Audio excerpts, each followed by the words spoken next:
Hello, this is a serious pocket knife with two custom blades made for me in Ukraine that I designed with these unique thumb hole openings.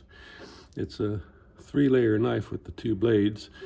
This has the nail file from the 84mm Sportsman or Cadet, and in reverse order, the bottle opener flathead screwdriver.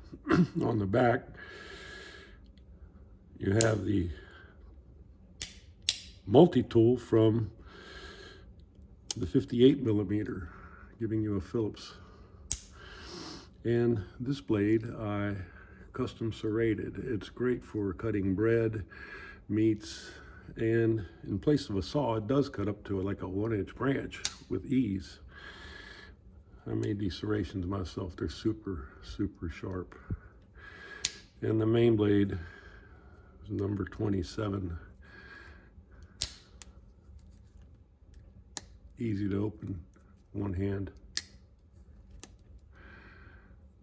Very high polished steel.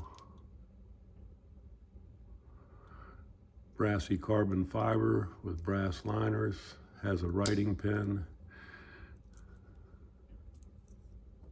and a deep carry pocket clip in brass, matching the logo on the other side. Quite striking.